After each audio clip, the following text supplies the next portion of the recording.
Same hardware पे Windows के मुकाबले यहाँ पर हमारा 10 to 15% अपलिफ्ट होता है। और हमारा जब हम एप्पल पे चले जाएंगे तो सबसे बड़ा बेनिफिट मिलता है हमारे को फाइनल कट प्रो का और लॉजिक प्रो एक्स का।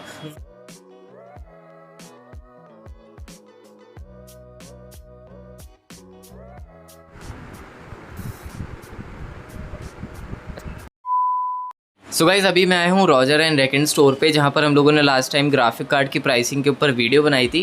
एंड उस वीडियो के अंदर भैया ने हमें कुछ हैकिंटोश के बारे में बताया था, तो ज़्यादा डिटेल में बात नहीं हो पाई थी। तो आज की वीडियो में हम लोग यहाँ पे हैकिंटोश के बारे में बात करने वाले हैं। एंड अगर आप लोग अपने लिए यहाँ से PC बिल्ड करवाना चाहते हो, न्यू या यूज्ड लैपटॉप लेना चाहते हो दोनों के अंदर, या फिर अगर आप लोगों को नेटवर्किंग का कोई काम है, आपको सर्वर्स का कोई काम है, या फिर आपको राउटर वगैरह का कोई काम है, तो यहाँ पर आप लोग भैया को कॉल कर सकते हो। डिस्क्रिप्शन में आपको इनका नंबर मिल जाएगा एंड एड्रेस भी यहाँ पे देखने को मिल जाएगा। तो आज की वीडियो में हम लोग हैकिंटोश को कवर करने वाले हैं। थोड़ा टेक्निकल होने वाली है ये वीडियो, तो ज़्यादा टाइम वेस्ट नहीं करते इंट्रो के अंदर। तो भैया स्टार्ट करते हैं। सबसे पहले आप ये बताइए कि हैकिंटोश होता क्या है? देखिए, हैकिंटोश जैसे कि उसके नाम में ही है हैकिंटोश, ये वर्ड जो लिया है मैकिंटोश से। एप्पल जो है अपने सिस्टम्स को मैकिंटोश बोलता है। तो एक नॉन एप्पल हार्डवेयर पे अगर हम मैक ओएस यूज़ करते हैं तो उस वर्ड को हम और उस काम को बोलते हैं हैकिंटोश। ठीक है। अच्छा, तो क्या हम लोग इसको यूज़ कर सकते हैं? जी हाँ, बिल्कुल। अगर मैं यूज़ कर सकता हूँ तो आप भी यूज़ कर सकते हैं। ठीक है, मतलब अगर हमारे पास में एप्पल से हटकर कोई कस्टम PC बिल्ड है तो उसमें भी हम लोग इसको यूज़ कर सकते हैं। तो भैया ये बताइए कि हम इसको किस हार्डवेयर के ऊपर यूज़ कर सकते हैं? देखिए, अगर हम हार्डवेयर की बात करें तो हम किसी भी प्रोसेसर पे यूज़ कर सकते हैं। और उसके बाद में चाहे वो इंटेल हो, AMD हो, कोई भी। देखिए, वो इंटेल हो आपका या AMD हो, AMD के CPU हो या फिर AMD के APU हो। इसके बाद में हम आते हैं अपने हार्डवेयर, हम 4-5 सेक्टर में बांट के चलते हैं। ठीक है, डिवाइड करते हैं। पहले तो हमारा ग्राफिक कार्ड हो जाता है, क्योंकि हम यहाँ पर ग्राफिक कार्ड सिर्फ AMD के यूज़ कर सकते हैं। AMD में हम नावी 21, नावी 23 और उससे नावी 21 से पहले वाले सारे ग्राफिक कार्ड्स को यूज़ कर सकते हैं। इसके अलावा SSDs जो होते हैं हमारी, SSDs और हार्ड ड्राइव्स को हम कोई से भी यूज़ कर सकते हैं। मदरबोर्ड भी हम कोई सा भी यूज़ कर सकते हैं। पहले हमारे मदरबोर्ड्स जो होते थे वो हमारे गीगाबाइट और आसूस के ज़्यादा ब्रॉडली हमारे कंपेटेबल होते थे, मगर अब हमारे एसरोग और MSI भी सारे मदरबोर्ड ही कंपेटेबल हैं। ठीक है, मतलब हार्डवेयर कोई भी यूज़ कर सकते हैं। हार्डवेयर की इतनी लिमिटेशन नहीं है। बेसिकली हार्डवेयर की लिमिटेशन पहले हुआ करती थी, अब हार्डवेयर की लिमिटेशंस नहीं है। अब हमारी जो लिमिटेशंस बची हैं वो सिर्फ ग्राफिक कार्ड की बचती है। ग्राफिक कार्ड की है। अच्छा, तो भैया ये बताइए कि इसमें हमें और क्या क्या बेनिफिट्स मिलेंगे? देखिए, जैसे कि मैंने आपको बताया कि यहाँ पर आपको सारे हार्डवेयर आपके वही रहने वाले हैं जो आपके पहले से ही कस्टम बिल्ड में थे। हमारा अगर ग्राफिक कार्ड हमारा AMD का है तो हमारे को पहला बेनिफिट तो ये मिलने वाला है कि हमारा जो सिस्टम अभी तक विंडोज़ चला रहा था वो हमारा डुअल बूट बन जाएगा, विंडोज़ प्लस एप्पल। जब हम एप्पल यूज़ कर सकते हैं, दोनों यूज़ कर सकते हैं।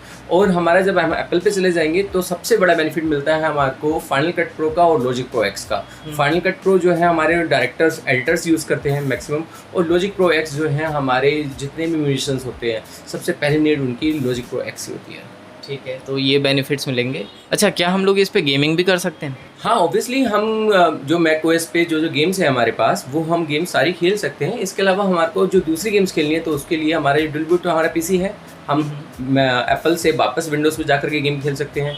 सबसे अच्छा बेनिफिट जो हमारे को मिलता है इसके अंदर ये है कि सेम हार्डवेयर पे विंडोज़ के मुकाबले यहाँ पर हमारा 10 to 15% अपलिफ्ट होता है। मतलब जो हार्डवेयर हमारे को विंडोज़ पे परफॉर्मेंस 100 की दे रहा था वो यहाँ पर 115 तक की परफॉर्मेंस दे पाता है। ठीक है, मतलब 10 to 15% का यहाँ पे अपने को बूस्ट मिलेगा। बूस्ट मिलता है। अच्छा भैया, मेरे मन में एक डाउट आया है कि मतलब इसको यूज़ करना सेफ़ है या नहीं?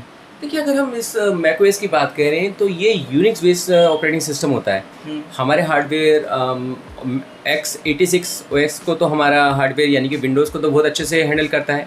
इसके अलावा लाइनक्स भी बहुत सारे लोग चलाते हैं, यूबंतु, काले लाइनक्स बहुत सब चलाते हैं। तो ये यूनिक्स बेस्ड सिस्टम होता है और ये सेफ़ होता है। सेफ़ होता है, मतलब यूज़ कर सकते हैं। ठीक है, तो भैया थोड़ा दिखा सकते हैं मतलब किस तरीके से रन करता है ये अपना मैकओएस एक कस्टम PC के अंदर? जी बिल्कुल। देखिए, जैसे कि आप इस सिस्टम की तरफ आ जाइए। इस सिस्टम की कॉन्फ़िगरेशन है Ryzen 9 7950X3D और इस पर मैं विंडोज़ चला रहा हूँ अभी। यहाँ पर मेरी स्क्रीन पे मैं विंडोज़ चला रहा हूँ और इसको मैं अपना रिबूट करते हुए तो हम सेट भी कर सकते हैं कि हमारा कौन सा ऑपरेटिंग सिस्टम पहले लोड होगा। अभी मैंने इसमें एप्पल में अपने डिबगिंग ऑन कर रखी है, जिससे कि मेरे को ब्रॉडली पता लग जाए कि क्या क्या प्रॉब्लम आ रही है, क्या क्या नहीं आ रही है, और ये इस तरीके से ईज़िली स्मूथली हमारा एप्पल ऑपरेटिंग सिस्टम रन हो जाता है।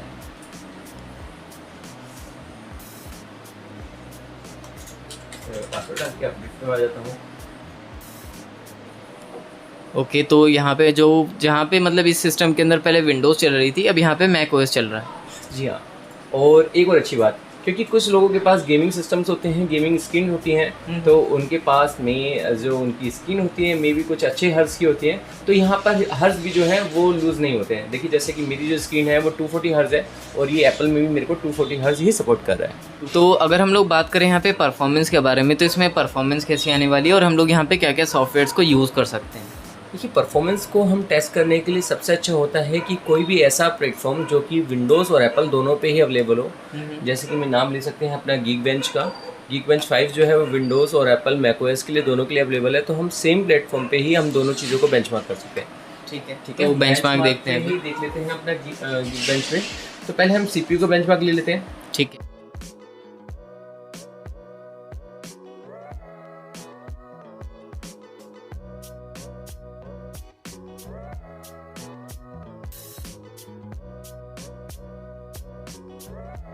देखिए अब स्कोर जो है यहाँ पर हम इस स्कोर को नोट कर लेते हैं, या फिर हम इस वेब एड्रेस को यानी कि अपने लिंक को कॉपी कर लेते हैं। ठीक है, एंड अब इसी का बेंचमार्क हम अपने विंडोज़ पे करके देखेंगे। और अपना ये देख भी सकते हैं हम, वैसे हमारा 2071222067 है मल्टी और स्कोर हाँ और सिंगल स्कोर। एक चीज़ और इस टाइम मैं बताना चाहूँगा, क्योंकि हमने अपने व्यूवर्स के लिए, आपका क्वेश्चन था कि अपने व्यूवर्स के लिए हमने क्या क्या ओपन कर रखे हैं सॉफ्टवेयर। इस दौरान जो है हमने ये सारे सॉफ्टवेयर्स हमारे यहाँ पर ओपन किए, जिसमें प्रीमियर प्रो भी है, आफ्टर इफेक्ट्स भी है, फाइनल कट प्रो भी है, after effect, logic pro x, ये हमारा एक ब्लू रे प्लेयर था छोटा सा, मीडिया एनकोडर, ठीक है, आफ्टर इफेक्ट्स, ठीक है, एक्रोबैट, इन डिज़ाइन, फाइनल कट प्रो भी है, एप्पल टीवी, ठीक है, एप्पल टीवी हमारा चल भी रहा था। देखिए क्या इसकी क्लैरिटी कितनी अच्छी है, काफ़ी अच्छी क्लैरिटी है। और ये स्पीकर जो आप देख रहे हैं, ये स्पीकर हमारा ब्लूटूथ स्पीकर है। प्लस में हमारा यहाँ पर वाईफाई भी कनेक्टेड रहता है।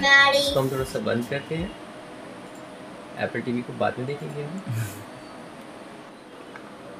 Bluetooth, wifi, final cut pro, मतलब इसमें मतलब ऐसा नहीं है कि ब्लूटूथ में कोई दिक्कत आ रही है, वाईफाई में सब कुछ ऐसे रन कर रहा है। इवन हमारा एयर ड्रॉप भी चलता है बॉस, एयर ड्रॉप भी चलता है। और एक तो अच्छी बात, देखिए हमारा एक पावर गैजेट होता है AMD पावर गैजेट, क्योंकि हमारा ये प्रोसेसर AMD पे है। यहाँ पर मेरा फ्रिक्वेंसी भी है, टेम्परेचर और पावर, तीनों चीज़ मेंशन के अलावा मैं यहाँ पर अपने फ़ैन भी कंट्रोल्स कर सकता हूँ, और मैं कोर परफॉर्मेंस बूस्ट भी कर सकता हूँ। मैं स्पीड भी यहाँ पर जो है कंपेयर कर सकता हूँ। Low power speed, advance option में जाकर मैं सारे अपने फ़ैन जो है वो कंट्रोल कर सकता हूँ। मतलब सारी चीज़ें जो हैं अच्छे से यहाँ पे रन करती हैं मैक ओएस के ऊपर भी। तो अब इस पे हम जो है अपना बेंचमार्क और भी ले लेते हैं।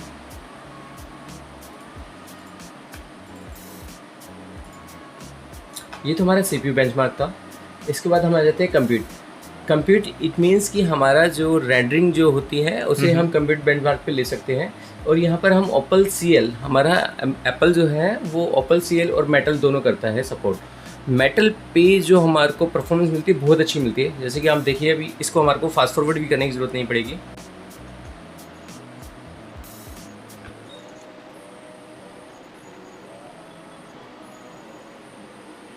जैसे आप देख रहे हैं कि बहुत ही स्मूथ चल रहा है हमारा बेंचमार्क। मे बी एक बेंचमार्क के जो पैरामीटर्स हैं वो एक या 2 सेकंड्स में जो है कवर कर रहे हैं। और हम अपने बेंचमार्क के फिनिशिंग में आ गए हैं। देखिए बेंचमार्क का हमारा रिजल्ट 184,786। ये हमारा मेटल स्टोर है। हम नंबर भी नोट याद रखेंगे इनको। मैं इसे कॉपी भी कर लेता हूँ।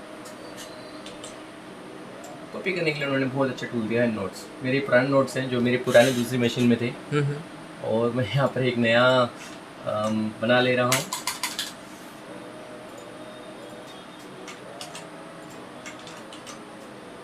और ये मेरे नोट्स सेव हो गए। ठीक है, तो अभी जो हमने यहाँ पे बेंचमार्किंग करी है, अब यही सेम हम यहाँ पे विंडोज़ के ऊपर भी करने वाले हैं। ऑब्वियसली। ठीक है, तो अब विंडोज़ पे स्विच करते हैं जल्दी से। सो गाइज़, अब हम लोगों ने यहाँ पे स्विच कर दिया है विंडोज़ के ऊपर एंड अभी यहाँ पे हम लोग Geekbench 5 को रन करने वाले हैं एंड बेंचमार्किंग करेंगे जैसे कि हमने अभी macOS पे किया था। तो सबसे पहले हमने वहाँ पर CPU बेंचमार्क करा था, तो यहाँ पर भी हम, ये हमारा लाइसेंस वर्जन नहीं है तो हम जो है इसे ट्रायल मोड में ही चला रहे हैं। ठीक है, ये देखिए रन CPU बेंचमार्क। ये भी कुछ जैसे हमारे एप्पल ने तकरीबन 1 मिनट 50 सेकंड्स लिए थे इस CPU पे, तो ये भी ऑलमोस्ट नहीं टाइम लेने वाला है, तो इसको भी हम फास्ट फॉरवर्ड करके चला सकते हैं।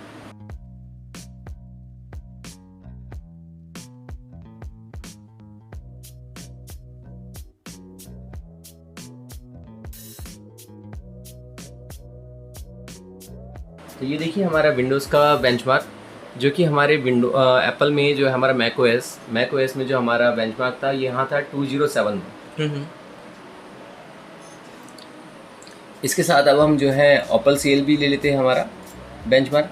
यहाँ बुल्कान एक नया कंप्यूटर एपीआई निकाली है इन्होंने, इस पर भी हम बेंचमार्क कर सकते हैं, मगर सबसे पहले हम ओपल सीएल ही लेते हैं। ठीक। तो ये देखिए ये हमारा ग्राफिक कार्ड का यानी कि हमारा जीपीयू बेंचमार्क है, सेम हमारे बेंचमार्क 5 से ही 12 प्लेटफॉर्म पे हमने जो है यूज़ करा है। और इसके अलावा हम देख सकते हैं कि हमारे एप्पल में हमने बहुत सारे प्रोग्राम्स को खोल रखा था, मगर यहाँ पर हमने कोई भी प्रोग्राम ओपन नहीं करा है। एप्पल में हमारे को इससे फ़र्क इसलिए नहीं पड़ा क्योंकि एप्पल जो है हमारा कंटेनर बेस्ड होता है, वो सारे प्रोग्राम्स को कंटेन करके रखता है एक कंटेनर में, और उससे जो दूसरा प्रोग्राम उसका जब तक शेयरिंग पे नहीं जाता तब तक अफेक्टेड नहीं होता है। तो ये हमारे को एक बहुत अच्छा अपलिफ्ट मिलता है अपने मैकओएस में। ओके भैया, मेरा एक क्वेश्चन है कि यहाँ पे जो आपने CPU यूज़ किया है वो काफ़ी हाई एंड है, GPU भी हाई एंड है, तो अगर किसी का बजट कम है और उसको अपने बजट के ऊपर रहते हुए हैकिंटोश यूज़ करना है, उसका बजट PC है, तो उसमें भी यूज़ कर सकता है उस हार्डवेयर पे भी? जी बिल्कुल, हम यूज़ कर सकते हैं। हम iGPU पे भी यूज़ कर सकते हैं। iGPU स्टैंड करता है अपना इंटीग्रेटेड ग्राफिक कार्ड के लिए, तो हम वहाँ पे भी यूज़ कर सकते हैं। और देखिए जैसे कि ये हमारा हाई एंड है, हमने एक और सिस्टम यहाँ बना रखा है। ये सिस्टम जो है ये भी हाई एंड है, ये 12th जनरेशन i9 है सिस्टम। और ये से कि आप ये देखते हैं ये i5 है 12th जनरेशन, इसमें भी हमने बना रखा है मैकिंटोश अपना, और ये अपने iGPU पे है। iGPU पे मतलब इसमें ग्राफिक कार्ड नहीं है। देखिए आप जरा इस पर हम मैचिंग कर सकते हैं। ठीक है, तो गाइस यहाँ पे आप लोग देख सकते हैं कोई ग्राफिक कार्ड नहीं है, iGPU के ऊपर यहाँ पे हैकिंटोश चल रहा है, मतलब यूज़ कर सकते हैं, हार्डवेयर का इतना इशू नहीं है। हार्डवेयर का इशू ऑब्वियसली रहेगा, मगर हमारा ये हार्डवेयर का इशू नहीं रहेगा कि इस पर हम मैकओएस जो है यूज़ ही नहीं कर सकते। हार्डवेयर का इशू वहाँ रहेगा जहाँ आपको परफॉर्मेंस चाहिए, अच्छा हार्डवेयर होगा ऑब्वियसली परफॉर्मेंस अच्छी मिलेगी। ठीक है, लेकिन अगर मान लीजिए किसी का बजट वाला PC है i3 के ऊपर और ग्राफिक कार्ड है 1650 जैसा, तो अगर वो विंडोज़ यूज़ करेगा, मैकओएस हैकिंटोश यूज़ करेगा, तो दोनों में वही डिफरेंस मिलेगा ना? मैं आपको यहाँ पर करेक्ट करूँगा, क्योंकि हमने वीडियो की बिगनिंग में बताया था कि हमारा ग्राफिक कार्ड जो है AMD रहेगा और 1650 जो है हमारा NVIDIA ग्राफिक कार्ड है। NVIDIA ग्राफिक कार्ड को 1650 को जो कम्पीट करता है वो करता है हमारा RX 550 450 में 4GB में, तो उसकी परफॉर्मेंस 1650 की से ऊपर आएगी हमारी एप्पल पे। ठीक है, मतलब परफॉर्मेंस एप्पल पे ज़्यादा मिलेगी, लेकिन ग्राफिक कार्ड AMD का यूज़ होगा ऑब्वियसली, क्योंकि बेसिकली AMD के जो ग्राफिक कार्ड है वो मेटल आर्किटेक्चर को सपोर्ट करते हैं। ठीक है, और जब वो मेटल को सपोर्ट करेंगे तभी हमारे को मेटल वाली परफॉर्मेंस मिलेगी जो कि हमारे मैकओएस पे मिलती है। ओके, तो यहाँ पे हम लोगों ने काफ़ी चीज़ें जो हैं कवर कर ली हैं हैकिंटोश के बारे में। अगर आप लोगों को फिर भी कुछ जानना है तो भैया का नंबर आपके डिस्क्रिप्शन में देखने को मिल जाएगा, आप लोग इनको कॉल कर सकते हो। बाकी अगर आप लोगों को PC बिल्ड करवाने इस तरह के, या बजट वाले, हाई एंड वाले, जैसे भी PC बिल्ड करवाने, लैपटॉप लेने, कुछ भी करना है, सर्वर से रिलेटेड, हार्डवेयर से रिलेटेड कुछ भी इशू है आपका, यहाँ पे आप लोग विजिट कर सकते हैं। सारी चीज़ें आपको जो है डिस्क्रिप्शन में देखने को मिल जाएगी। तो थैंक यू भैया वीडियो बनवाने के लिए। Thank you.